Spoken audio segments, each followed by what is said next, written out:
আজকে ভিডিওতে চর্চা হবে আদানির গ্রেপ্তারি, দেশ হয়ে যাবে ভিখারি। কেন এই ভিডিওতে আজকে চর্চা হচ্ছে তার কারণ একটার পর একটা স্বশাসিত যত ভারতীয় সংস্থা রয়েছে সব আদানির হাতে। এলআইসি, ব্যাংক, রেল, কয়লা, এলআইসি, সমস্ত রাষ্ট্রায়ত্ত সংস্থা এবং বিদ্যুৎ সব আদানির হাতে। এর আগে অনেকবার কংগ্রেস নেতা রাহুল গান্ধী বারবার প্রশ্ন করেছেন আদানিকে নিয়ে দেশের প্রধানমন্ত্রী নরেন্দ্র দামোদর দাস ভাই মোদীকে, কিন্তু কাজ কিছু হয়নি।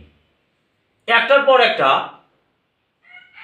যেই ইস্যু নিয়ে যখন আমেরিকায় গ্রেপ্তারি পরোয়ানা জারি হয়েছে আদানির বিরুদ্ধে, নরেন্দ্র দামোদর দাস ভাই মোদী কি পদক্ষেপ নেবেন সেই আদানির বিরুদ্ধে?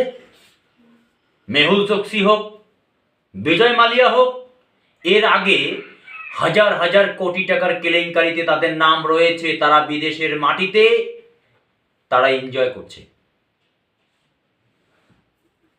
হাজার হাজার কোটি টাকার কেলেঙ্কারির সঙ্গে তারা যুক্ত। ভাবতে পারছেন এই আদানি অ্যারেস্ট হয়ে গেলে আগামীতে যারা এলআইসিতে টাকা রেখেছেন সে কোথায় যাবে? এসবিআই ব্যাংকে যারা টাকা রেখেছেন কোথায় যাবেন?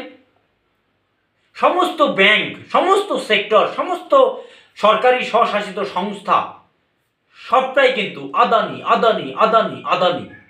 এই পরিস্থিতিতে যে দেশে এমএসপির আন্দোলন করতে গেলে খালিস্তানি কথা শুনতে হয়, যে দেশে বেকার যুবক তার চাকরির জন্য রাস্তায় প্রোটেস্ট করছেন তাকে অ্যান্টি সোশ্যালিস্ট বলা হয়, দেশদ্রোহী বলা হয়, সে দেশে এই আদানির বিরুদ্ধে কেন্দ্রে নরেন্দ্র দামোদর দাস ভাই মোদী কি পদক্ষেপ করবেন এই নিয়ে কিন্তু রাজনৈতিক চর্চা অলরেডি শুরু হয়ে গেছে। কিন্তু অলরেডি কংগ্রেস তাকে গ্রেপ্তারের নির্দেশ জারি করছে এবং বিশেষ তদন্ত কমিটি গঠন, জেসিবি গঠনের কথা বলেছে ভারতবর্ষের বিরোধী দলনেতা মিস্টার রাহুল গান্ধী। তিনি বারবার প্রশ্ন করেছেন যে নরেন্দ্র মোদীর সঙ্গে আদানির সম্পর্কটা কি?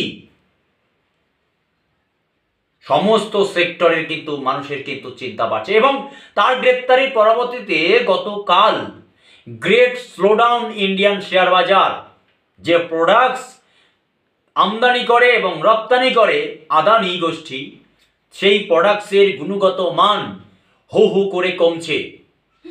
এই পরিস্থিতিতে সমস্ত দেশের কিন্তু মানুষের কাছে একটা চিন্তা যে সমস্ত সরকারি সংস্থা আদানির হাতে।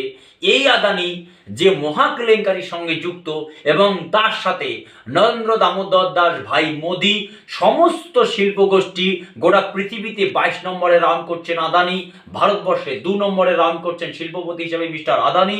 এই পরিস্থিতিতে কিন্তু সেই গুজরাটি যিনি 900 নম্বরে শিল্পপতি ছিলেন তিনি রাতোরাত সেই গুজরাটি বর্তমান দেশের প্রধানমন্ত্রী নরেন্দ্র দামোদর দাস ভাই মোদী এবং সেই গুজরাটি মিস্টার আদানি আজ দেশের বৃহৎ শিল্প সেক্টরে রয়েছে।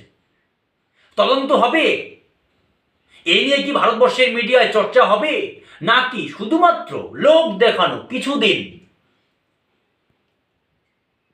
শুধু মিডিয়াতে একটু আলোচনা হবে, পরে কি সব শেষ হয়ে যাবে?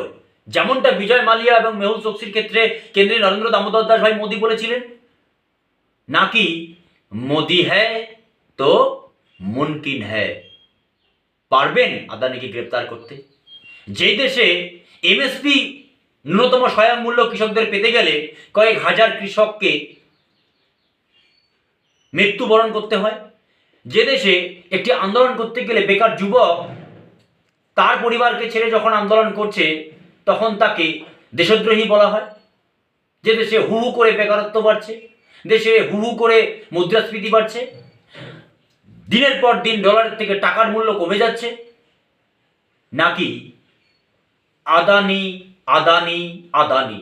যদি এই সমস্ত ভিডিও ভালো লাগে চ্যানেলটিকে লাইক, শেয়ার, কমেন্ট এবং সাবস্ক্রাইব করতে ভুলবেন না। আজ এ পর্যন্তই।